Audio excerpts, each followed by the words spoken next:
नमस्कार, मैं Rohan Singh target with Rohan sir channel पर आपका हार्दिक स्वागत करता हूं। यूपी स्पेशल में आज का हमारा जो टॉपिक है वह है उत्तर प्रदेश की महत्वपूर्ण जनजातियां। उनके बारे में हम कुछ महत्वपूर्ण जानकारियों को देखेंगे जो आपके एग्जाम में लगभग हमेशा पूछे जाते रहते हैं। इसके पहले हमने उत्तर प्रदेश में महत्वपूर्ण वन्य जीव विहार एवं पक्षी विहार इसको डिस्कस किया था। अगर आप लोगों ने उन वीडियोस को ना देखा हो तो आप उनको देख लीजिएगा, जो आपके हर एग्जाम में बहुत इंपॉर्टेंट है और लगभग पूछे ही जाते रहते हैं। तो हमारा टॉपिक आज का है उत्तर प्रदेश की महत्वपूर्ण जनजातियां, और महत्वपूर्ण जनजातियों के क्रम में हम कुछ फैक्ट को देखेंगे और बाकी इसके आगे की क्लास कल हम उत्तर प्रदेश की महत्वपूर्ण जनजातियों के बारे में भी चर्चा करेंगे, जिनमें कौन कौन सी जनजाति है, कौन सी बड़ी जनजाति है, कहाँ रहती है, कहाँ निवास स्थान है। फिर उसके बाद उसको हम मैप में भी देखेंगे। उसके अलावा उन जनजातियों के बारे में एक एक फैक्ट को भी हम लोग देखते हैं। तो आइए देखते हैं आज हम महत्वपूर्ण जनजातियों के बारे में कुछ सम इंपॉर्टेंट फैक्ट्स। ठीक है, उत्तर प्रदेश की महत्वपूर्ण जनजातियां। उत्तर प्रदेश की महत्वपूर्ण जनजातियों के क्रम में सबसे पहली बात हम ये जानेंगे कि पूरे भारत की अनुसूचित जनजाति का 1.09% कितना पूरे भारत की अनुसूचित जनजाति का 1.09% उत्तर प्रदेश में निवास करती है। कितना? 1.09%। तो आपसे एक क्वेश्चन पूछा जा सकता है फैक्ट में कि पूरे भारत में का कितना प्रतिशत अनुसूचित जनजाति उत्तर प्रदेश में रहती है? 1.09%। और वो भी किस जनगणना के अनुसार? 2011 की जनगणना के अनुसार, क्योंकि उसके बाद से अभी तक रिसेंट कोई जनगणना हमारे यहाँ नहीं हुई है। ठीक है, आगे चलते हैं। उत्तर प्रदेश की कुल जनसंख्या का कितना प्रतिशत? 0.6%। कितना प्रतिशत? 0.6% एसटी मतलब अनुसूचित जनजाति कहाँ है? उत्तर प्रदेश में निवास करता है। तो उत्तर प्रदेश की कुल जनसंख्या जो लगभग 21-22 करोड़ है, तो उसका कितना प्रतिशत? 0.6%। ठीक है, अनुसूचित जनजाति जो है उत्तर प्रदेश में है। ये किस जनगणना के अनुसार है? 2011 की जनगणना के अनुसार। ठीक है, तो पहला फैक्ट क्या था कि उत्तर प्रदेश में पूरे भारत की अनुसूचित जनजाति का 1.09% निवास करती है। दूसरा, उत्तर प्रदेश की कुल जनसंख्या का 0.6% अनुसूचित जनजाति जनसंख्या है। ठीक है, आगे चलते हैं। उत्तर प्रदेश के अयोध्या, ध्यान दीजिएगा, कौन कौन सा जिला? अयोध्या अयोध्या व जालौन। अयोध्या व जालौन जिला ऐसा जिला है उत्तर प्रदेश का जहां पर कोई भी जनजाति नहीं पाई जाती, जहां पर कोई भी एसटी जनजाति नहीं पाई जाती। तो आपसे एक क्वेश्चन पूछा जा सकता है कि उत्तर प्रदेश का वह जिला कौन कौन से हैं जहां पर कोई अनुसूचित जनजाति नहीं पाई जाती? तो अयोध्या व जालौन। आपसे ऐसा क्वेश्चन बन सकता है कि उत्तर प्रदेश का वह जिला जिसमें कोई अनुसूचित जनजाति नहीं पाई जाती। ऑप्शन में अयोध्या, संत कबीर नगर, अंबेडकर नगर, गोरखपुर, ऐसे ऑप्शन दे देंगे। तो आपको उसमें चूज करना होगा कि अयोध्या में कोई जनजाति नहीं पाई जाती। तो अयोध्या व जालौन ऐसा जिला है जहां पर कोई जनजाति नहीं पाई जाती। अगला चलते हैं। 2011 की जनगणना के अनुसार उत्तर प्रदेश का सर्वाधिक अनुसूचित जनजाति एसटी कैटेगरी वाला जिला कौन सा है? तो कौन सा है? ध्यान दीजिएगा, सोनभद्र है। तो उत्तर प्रदेश के किस जिले में सर्वाधिक एसटी कैटेगरी के लोग हैं, सर्वाधिक जनजाति निवास करती है? तो कौन सा जिला है? प्रतिशत में भी और जनसंख्या में भी। तो कौन सा है? सोनभद्र है। कौन सा है?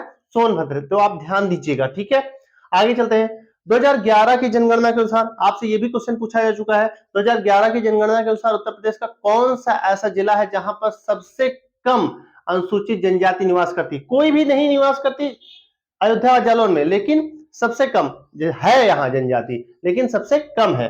कौन सा जिला है? तो बागपत। क्वेश्चन अगर ये पूछा जाए कि ऐसा कौन सा जिला है जहां पर कोई जनजाति नहीं है, तो अयोध्या जालौन, लेकिन सबसे कम जनजाति तो बागपत। ठीक है, आगे चलते हैं। राष्ट्रीय अनुसूचित जाति आयोग, आप यहां लिख सकते हैं राष्ट्रीय अनुसूचित जनजाति आयोग किस अनुच्छेद में है? संवैधानिक दृष्टिकोण से, क्योंकि संविधान में एक क्वेश्चन पूछा जाता है इंडियन कॉन्स्टिट्यूशन में कि राष्ट्रीय अनुसूचित जनजाति आयोग किस अनुच्छेद के अंतर्गत है? तो आप ध्यान दीजिएगा, 338 ए के तहत है। किसके तहत है? 338 ए। ए मतलब संविधान संशोधन के तहत ये लाया गया है। संवैधानिक निकाय है, कैसा है, कॉन्स्टिट्यूशनल बॉडीज है, ठीक है। किस संविधान संशोधन के द्वारा लाया गया, तो 89वां संविधान संशोधन है। कौन सा है, 89वां संविधान संशोधन 2003 के द्वारा राष्ट्रीय अनुसूचित जनजाति आयोग गठित किया गया, ठीक है। इस समय राष्ट्रीय अनुसूचित जनजाति आयोग के अध्यक्ष कौन है, तो आपसे ये क्वेश्चन बहुत ज्यादा पूछा जा सकता है करंट अफेयर्स में, तो आप इसको ध्यान दीजिएगा। अनंतर सिंह आर्या, कौन है, अनंतर सिंह आर्या, तो ये भी ध्यान दीजिएगा। अनंतर सिंह आर्या वर्तमान अनुसूचित जनजाति आयोग के अध्यक्ष हैं, ठीक है। 1967 में उत्तर प्रदेश में सबसे पहली बार अनुसूचित जनजातियों को सूचीबद्ध कब किया गया, तो आपसे ये भी क्वेश्चन पूछा जा चुका है कि उत्तर प्रदेश में पहली बार अनुसूचित जनजाति आयोग को या अनुसूचित जनजाति आयोग के लोगों को सूचीबद्ध कब किया गया, तो 1967 में किया गया। कब किया गया, 1967 में किया गया। कौन कितनी जनजातियां थी, 5। कौन कौन सी, तो थारू जनजाति थी, बुक्सा जनजाति थी, जौनसारी, भोटिया और राजी। कौन कौन सी, थारू, बुक्सा, जौनसारी, भोटिया व राजी। तो 1967 में इन 5 जनजातियों को पहली बार उत्तर प्रदेश के अंतर्गत सूचीबद्ध किया गया, ठीक है। आगे चलते हैं। 2003 में दूसरी बार उत्तर प्रदेश की जनजातियों को सूचीबद्ध किया गया है, ठीक है। तो 10 जनजातियां हैं उत्तर प्रदेश की, कितनी जनजातियां, दोबारा 10 जनजातियों को सूचीबद्ध किया गया। 1967 में 5 जनजातियों को पहली बार सूचीबद्ध किया गया और 2003 में 10 जनजातियों को दूसरी बार सूचीबद्ध किया गया, ठीक है। आगे चलते हैं।